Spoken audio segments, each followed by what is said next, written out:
یہ پوچھا کسی نے کہ کیا یہ جملہ ٹھیک ہے کہ درود و سلام اللہ تبارک و تعالیٰ کا بھی وظیفہ ہے، یہ جملہ کہنا ٹھیک ہے کہ نہیں؟ تو یہ بالکل ٹھیک نہیں ہے، کیونکہ یہ جو آیت ہے کہ ان اللہ و ملائکتہ یصلون علی النبی یا ایھا الذین آمنوا صلوا علیہ وسلموا تسلیما،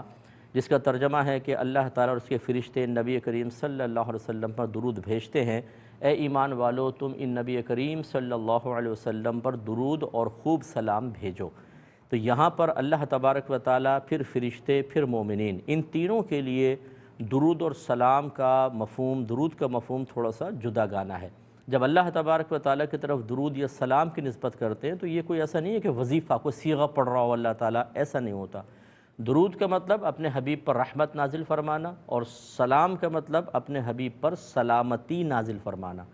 یعنی اس کا مطلب یہ ہوگا بے شک اللہ تعالیٰ اپنے حبیب پر رحمت اور سلامتی نازل فرماتا ہے۔ تو اللہ تعالیٰ کوئی ہماری طرح پڑھ نہیں رہا کہ ہم اس کو وظیفہ کہہ دیں۔ بعض یہ کہہ دیتے ہیں دیکھیں اللہ بھی درود پاک پڑھ رہا ہے، بندہ بھی پڑھ رہا ہے۔ اللہ تعالیٰ پڑھنے سے پاک و صاف ہے، اس کا صحیح مفہوم سیکھنا چاہیے۔ تو خلاصہ کلام یہ ہے کہ اللہ کی طرف جب نسبت کرتے ہیں تو پڑھنا مراد نہیں ہوتا، کوئی وظیفہ مراد نہیں ہوتا، بلکہ نزول رحمت یا سلامتی کا انزال یہ مراد ہوتا ہے۔ فرشتوں کی طرف نسبت کریں تو بعضوں نے جو مطلب معتبر قول ہے اس کے مطابق دعائے بخشش و مغفرت، اور جب ہماری طرف کریں تو درود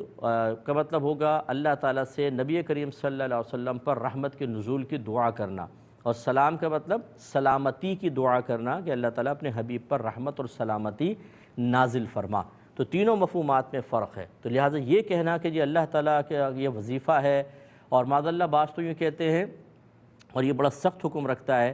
کہ اللہ تعالیٰ کوئی عبادت نہیں کر رہا، لیکن درود اور سلام ایک ایسی عبادت ہے جو اللہ تعالیٰ بھی کر رہا ہے۔ معاذ اللہ یہ تو کلمہ کفر میں چلا جائے گا، کیونکہ عبادت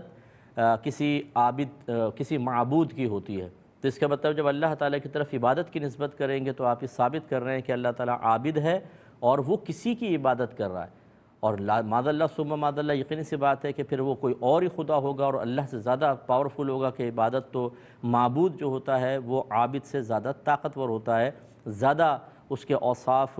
قوی ہوتے ہیں، جیسے کہ اللہ تبارک و تعالیٰ